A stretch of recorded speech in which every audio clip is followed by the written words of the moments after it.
ত্যাগের মহিমায় দেশে দেশে খুশির ঈদ উদযাপন, দোয়ায় মুসলিম বিশ্বের শান্তি কামনা। হাহাকার কেন গাজা আর লেবাননে? ইরানকে আত্মসমর্পণের প্রস্তাব ট্রাম্পের, কি বলছে তেহরান? কিভাবে নিহত হলো হামাসের সামরিক শাখার নতুন কমান্ডার? বিরল খনিজ নিয়ে চীনের কাছে নাকাল যুক্তরাষ্ট্র ঝুঁকল ভারতে, ইঙ্গিত কতটা গুরুতর? পাল্টাচ্ছে কি আগামী যুদ্ধাস্ত্র? হামাসের সামরিক শাখার নতুন প্রধান কমান্ডারকেও হত্যা করেছে ইসরায়েলি বাহিনী। গাজা সিটিতে এই হামলায় হামাস কমান্ডার মোহাম্মদ ওদে এবং তার স্ত্রী সন্তান সহ অন্তত 10 জন নিহত হয়েছে। আহতের সংখ্যা কমপক্ষে 20 জন। ইসরায়েলের প্রতিরক্ষা বাহিনী IDF জানিয়েছে, হামাসের সামরিক শাখার নতুন কমান্ডার ও তার সহযোগীদের গতিবিধি গোয়েন্দা নজরদারির মাধ্যমে নিশ্চিত হয়ে হামাসের গোপন আস্তানা সহ বেশ কয়েকটি ভবনে হামলা চালানো হয়েছে। এই হামলায় মোহাম্মদ ওদে, তার স্ত্রী ও সন্তান নিহত হয়েছে বলে জানিয়েছে স্থানীয়রা। গাজা শহরের ব্যস্ত এলাকায় এই হামলায় উদ্ধারকারীরা পৌঁছালেও উদ্ধার কাজে বেগ পেতে হয়। এই হামলায় একটি ভবনের 3 তলা ধসে পড়লে মারা যান আরও 6 বেসামরিক নাগরিক। ইসরায়েলের দাবি, 2024 সালের অক্টোবরে ইসরায়েলের ভেতরে হামলার অন্যতম পরিকল্পনাকারী ছিলেন ওদে। যুদ্ধে পরাজয় স্বীকার করে আত্মসমর্পণ করতে যাচ্ছে ইরান, এমন খবরে চমকে যাওয়াটাই স্বাভাবিক। তেহরান আনুষ্ঠানিকভাবে কিছু না বললেও এমন দৃঢ় আশাবাদ জানিয়ে গুঞ্জন উস্কে দিয়েছেন মার্কিন প্রেসিডেন্ট ডোনাল্ড ট্রাম্প। পরিস্থিতি যখন এমন ঘোলাটে, তখন মার্কিন সেনাদের কবরে পাঠানোর হুঁশিয়ারি দিয়েছে ইরানের বিপ্লবী গার্ড IRGC। প্রেসিডেন্ট ট্রাম্পের এমন দৃঢ় আশাবাদের ভিত্তি কি? আসলেই কি পর্দার অন্তরালে আত্মসমর্পণের ক্ষেত্র প্রস্তুত হচ্ছে? টানা 3 মাস ধরে যে কোনো উপায়ে ইরানকে বাগে আনতে গিয়ে বারবার ব্যর্থ হওয়া মার্কিন প্রেসিডেন্ট ডোনাল্ড ট্রাম্পের দশা যে অবস্থায় পৌঁছেছে, তাকে এক শব্দে লেজে গোবরে বললেও কম হবে। আলোচনার মারপ্যাচ নাকি সামরিক অভিযান? কি উপায়ে তেহরানকে পরাস্ত করবেন, সেই ছক কষার প্যাচে এমন জট পাকিয়েছেন যা তাকেই বেঁধে ফেলেছে আষ্টে পৃষ্ঠে। কোন উপায়ে জট খুলবে তা নিয়ে পড়েছেন মহা দ্বিধাদ্বন্দ্বে। ইরানের কঠোর প্রতিরোধের মুখে ত্রাহি ত্রাহি দশায় পড়েও অলীক কল্পনার জগৎ থেকে বেরোতে পারছেন না তিনি। এবার বলেই বসলেন, পরাজয় মেনে নিয়ে আত্মসমর্পণ করবে খামেনির দেশ। নিজের সামাজিক মাধ্যম ট্রুথ সোশ্যালে লিখেছেন, যুদ্ধে ইরানকে বিজয়ী ঘোষণা করা গণমাধ্যমগুলোই তেহরানের আত্মসমর্পণকে যুক্তরাষ্ট্রের অসাধারণ বিজয় হিসাবে প্রচার করবে। তবে কি যুদ্ধবিরতির মধ্যে নয়া মার্কিন হামলায় ভয় পেয়ে পরাজয় মেনে নিচ্ছে ইরান? শিগগিরই কি আত্মসমর্পণ করতে যাচ্ছে বীর খামেনির দেশ? ইরান পরাজয় মেনে নিয়েছে বা আত্মসমর্পণে রাজি হয়েছে একমাত্র ট্রাম্প ছাড়া কোনো সূত্র থেকেই এমন চমকপ্রদ সাড়া জাগানো তথ্যের হদিস মেলেনি। তাই কারো কারো মতে পাগলের সুখ মনে মনে অবস্থা প্রেসিডেন্ট ট্রাম্পের। ইরান আত্মসমর্পণ করলে কেমন হবে সেই দৃশ্য? সামাজিক মাধ্যমের পোস্টে তারই বর্ণনা দিয়েছেন মার্কিন প্রেসিডেন্ট। তার দৃঢ় বিশ্বাস, তখন ইরানের জয়ের খবর প্রচার করা গণমাধ্যমগুলোই যুক্তরাষ্ট্রকে বিজয়ীর স্বীকৃতি দেবে। এদিকে পরাজয় স্বীকার তো বহু দূরের কথা, মার্কিন সেনাদের কবরে পাঠানোর সব প্রস্তুতি সম্পন্ন বলে হুঁশিয়ারি দিয়েছে ইরানের বিপ্লবী গার্ড বাহিনী IRGC।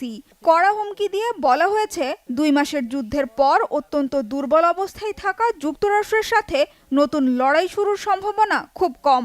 এরপরেও নতুন করে হামলার দুঃসাহস দেখালে মার্কিন সেনাদের উচিত শিক্ষা দেওয়ার প্রতিশ্রুতিও দিয়েছে IRGC। চলতি সপ্তাহে আচমকা মার্কিন হামলায় আক্রান্তের পরেও যুদ্ধ বন্ধের কূটনৈতিক চেষ্টা থেকে সরেনি তেহরান। যদিও সমঝোতার স্বার্থে পরমাণু কর্মসূচি আর হরমুজ প্রণালীর বিষয়ে চুল পরিমাণ ছাড় না দেওয়ার অবস্থানে এখনও অনড় ইরানের জাতীয় সিকিউরিটি কাউন্সিল। শান্তি চুক্তির আলোচনায় ইরান ও যুক্তরাষ্ট্রের মধ্যে পরমাণু আর হরমুজ প্রণালী ছাড়াও লেবাননে যুদ্ধবন্ধের শর্ত নিয়েও মতবিরোধ চলছে। ইরান আলোচনার টেবিলে লেবানন সহ সব ফ্রন্টলাইনে যুদ্ধ বন্ধের প্রস্তাব রাখলেও তার পরোয়া করছে না মার্কিন মিত্র ইসরায়েল। বরং যুদ্ধবিরতি লঙ্ঘন করে লেবাননে হামলা জোরদারের ঘোষণা দিয়ে এর বর্বর বাস্তবায়নও দেখিয়ে দিচ্ছেন প্রধানমন্ত্রী বেনিয়ামিন নেতানিয়াহু। নিরীহ লেবানিজদের হত্যার পাশাপাশি চলছে বসতি উচ্ছেদ করে ভূখণ্ড দখলের অভিযানও। এত মতবিরোধের মধ্যে শেষমেশ ওয়াশিংটন তেহরান শান্তি চুক্তি হবে কিনা সেদিকেই তাকিয়ে গোটা বিশ্ব। ধর্মীয় ভাব গাম্ভীর্য আর উৎসবমুখর পরিবেশে সৌদি আরব, সংযুক্ত আরব আমিরাত, কাতার, কুয়েত, বাহরাইন, ওমান সহ দেশে দেশে উদযাপন হচ্ছে পবিত্র ঈদুল আজহা। ঈদের নামাজ আদায় করে পশু কোরবানির মধ্য দিয়ে মুসলিমরা পালন করছেন ত্যাগের এই মহোৎসব। এদিকে কোরবানি আর ইহরাম ছাড়ার মধ্য দিয়ে শেষ হয়েছে হজের মূল আনুষ্ঠানিকতা। যুক্তরাষ্ট্র ইরান সংঘাতের উদ্বেগ নিয়েই সৌদি আরব, সংযুক্ত আরব আমিরাত, কাতার, কুয়েত, বাহরাইন সহ মধ্যপ্রাচ্যের বিভিন্ন দেশে উদযাপিত হচ্ছে ঈদুল আজহা। বুধবার জাকার্তার আল আজহার মসজিদে সমবেত হয়ে নামাজ আদায় করেন হাজারো মুসল্লি। তাদের মুখে মুখে ছিল দ্রব্যমূল্য আর মধ্যপ্রাচ্যের সংঘাত নিয়ে হতাশার কথা। মুসলিম বিশ্বের শান্তি কামনা করে প্রার্থনা করেন মুসল্লিরা। পাকিস্তানে ঈদের নামাজ আদায়ের পর কুরবানিতে অংশ নেন শত শত মুসল্লি। হযরত ইব্রাহিম আলাইহিসসালামের সুন্নাহ পালন করতে পেরে আল্লাহর কাছে শুকরিয়া আদায় করেন তারা।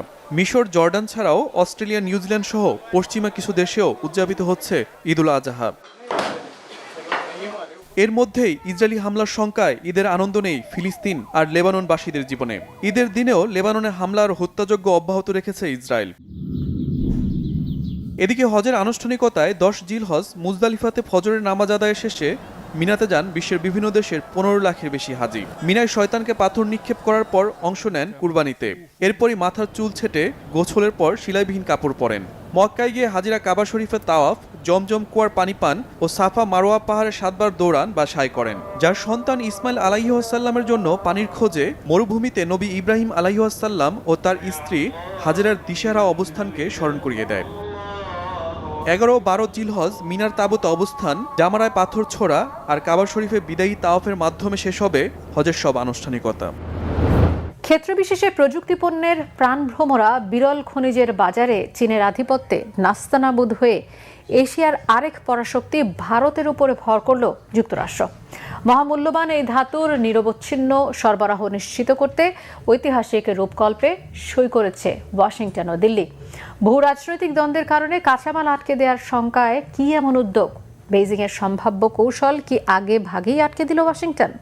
বিশ্বজুড়ে বিরল খনিজের বাজারে যখন চীনের একক আধিপত্যের হাওয়া, ঠিক তখনই পাল্টা চাল চালল ভারত ও যুক্তরাষ্ট্র। বিরল খনিজ রপ্তানিতে চীনের একের পর এক কঠোর নিষেধাজ্ঞার জবাবে এবার একজোট হল ওয়াশিংটন ও নয়াদিল্লি। আধুনিক প্রযুক্তির সবচেয়ে বড় অস্ত্র এখন বিরল খনিজ, আর সেই অস্ত্রের চাবিকাঠি নিজের কবজায় রাখতে চাইছে চীন। কিন্তু বেইজিংয়ের সেই একাধিপত্যে এবার বড় ধাক্কা দিল ভারত ও যুক্তরাষ্ট্র। চীনের খনিজ রাজনীতির পাল্টা জবাব দিতে দুই দেশ মেলালো হাত, সই হল এক বিশেষ রূপকল্প। 26 মে নয়াদিল্লিতে কোয়াড পররাষ্ট্রমন্ত্রী সম্মেলনের সাইডলাইনে এই রূপকল্পে সই করে ভারত ও যুক্তরাষ্ট্র।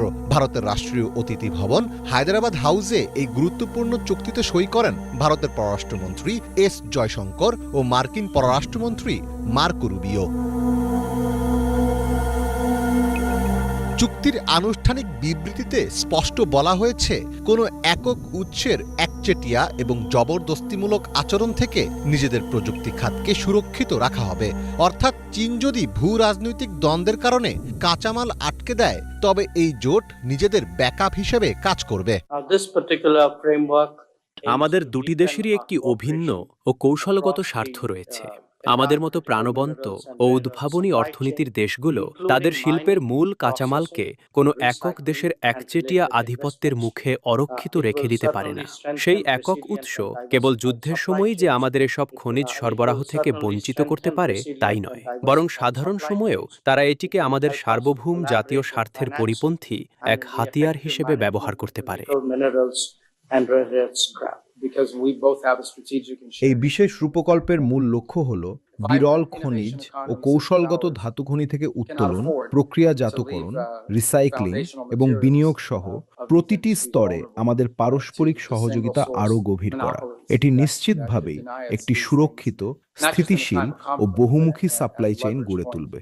একই সঙ্গে খনিজ পদার্থের দক্ষ ব্যবস্থাপনা, বর্জ্য বা স্ক্র্যাপ পুনর্ব্যবহার এবং অর্থায়নের ক্ষেত্রেও আমাদের যৌথভাবে কাজ করতে সাহায্য করবে। বিরল খনিজ মাটি থেকে তুললেই সরাসরি চিপ বা ব্যাটারিতে ব্যবহার করা যায় না, এটিকে রিফাইন বা প্রক্রিয়াজাত করতে হয়। আর এই রিফাইনিংয়ের 90% প্রযুক্তি ও ফ্যাক্টরি আছে চীনের কাছে। এখন ভারত ও যুক্তরাষ্ট্র নিজেদের দেশ এবং বন্ধু রাষ্ট্রগুলোতে বড় বড় রিফাইনিং ফ্যাক্টরি তৈরি করবে। ফলে চীন যদি কাঁচামাল নিতে নাও চায়, অন্য দেশ থেকে আনা কাঁচামাল ভারত ও যুক্তরাষ্ট্র নিজেদের প্রযুক্তিতেই ব্যবহারের উপযোগী করে নিতে পারবে, যা এই খাতে চীনের আধিপত্যকে ব্যাপক চ্যালেঞ্জের মুখে ফেলবে। প্রায় 2000 বছর আগে পবিত্র কাবা প্রতিষ্ঠার পর কালের বিবর্তনে এর সংস্কার হলেও একে ঘিরে আগ্রহ আর রহস্যে ভাটা পড়েনি আজও। অনেকের প্রশ্ন, কাবা কেন কালো গিলাফে ঢাকা থাকে? এমন কি আছে এই পবিত্র ঘরের ভেতরে? ধর্মপ্রাণ মুসল্লিদের হৃদয়ের স্পন্দন, আবেগ অনুভূতির স্থাপনা কাবার এই রঙই বা স্থায়ী কালো হলো কিভাবে? সবচেয়ে পবিত্র স্থানগুলোর একটি কাবা শরীফ। কোটি কোটি মুসলমান প্রতিদিন নামাজে চারদিকেই মুখ করে দাঁড়ান। হজে গিয়ে লাখো মানুষ তাওয়াফ করেন এই ঘরকে ঘিরে। কিন্তু অনেকের মনেই প্রশ্ন, কাবা শরীফ সবসময় কালো কাপড়ে ঢাকা থাকে কেন? আর সেই ঘরের ভেতরে আসলে কি আছে? মক্কার মসজিদুল হারামের কেন্দ্রস্থলে অবস্থিত কাবা শরীফকে ঢেকে রাখা হয় কিসওয়া বা গিলাফ নামের বিশেষ এক কালো রেশমি কাপড়ে। এর উপর সোনালী ও রূপালী সুতা দিয়ে পবিত্র কোরআনের আয়াত খচিত থাকে।